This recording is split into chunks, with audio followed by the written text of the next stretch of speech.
धौलपुर जिले के एक दिवसीय दौरे पर पहुंचे कांग्रेस के राष्ट्रीय प्रवक्ता मोहन प्रकाश का कांग्रेस पार्टी के नेताओं ने गर्मजोशी से स्वागत किया। धौलपुर कांग्रेस के नेताओं ने मुलाकात कर पार्टी की स्थानीय समस्याओं में भी अवगत करवाया। उसके बाद सर्किट हाउस में प्रेस वार्ता का आयोजन किया गया, जहां कांग्रेस के राष्ट्रीय प्रवक्ता मोहन प्रकाश ने प्रधानमंत्री नरेंद्र मोदी और भाजपा की केंद्र सरकार पर तीखे प्रहार किए। उन्होंने प्रधानमंत्री नरेंद्र मोदी पर हमला बोलते हुए कहा कि उनके नेतृत्व में देश मौजूदा वक्त में दर्द में जा रहा है।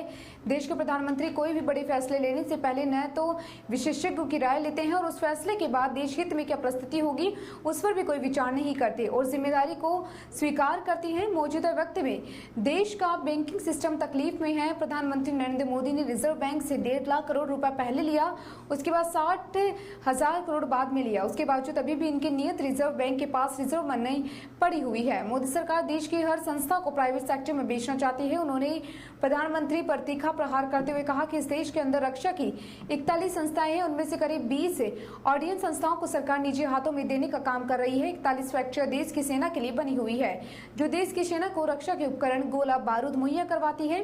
इसे लेकर उन लोगों ने हड़ताल भी की थी। उन्होंने प्रधानमंत्री मोदी पर हमला करते हुए कहा कि कौन सा ऐसा देशभक्त होगा जो देश की सुरक्षा व्यवस्था को भी निजी हाथों में देना चाहेगा, लेकिन मोदी सरकार ऐसा कर रही है। उन्होंने कहा कि आज हिंदुस्तान को मोदी एक दुकान की तरह चला रहे हैं। मौजूदा वक्त में देश में 41 लाख से अधिक कोरोना के मरीज हो चुके हैं। कोरोना महामारी के दौरान मोदी सरकार ने देश की जनता से जो कहा वही किया था, लेकिन कोरोना की लड़ाई में देश के राज्य तो लड़ रहे, केंद्र कहीं दिखाई नहीं दे रहा। उन्होंने कहा देश के लोग बचत करके रखें, आगे आने वाला समय और कठिन साबित होगा। अगले 3 महीने के अंतर्गत महंगाई चरम सीमा पर पहुंच सकती है। महंगाई को लेकर मोदी सरकार बिल्कुल भी गंभीर नहीं है।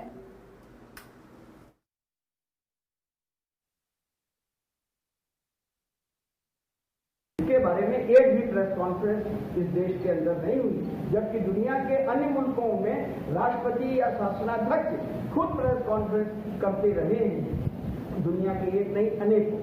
तो आज इस देश के लोगों की जो कोरोना की तकलीफ है, जिसमें हम अभी यही कहना चाहते हैं कि सावधानी को बरते और सावधानी बरतने के साथ साथ सरकार को भी चाहिए कि वो कोरोना के मामले में और ज्यादा सक्रिय हो, ताकि ये और मामले ज्यादा न बढ़ें।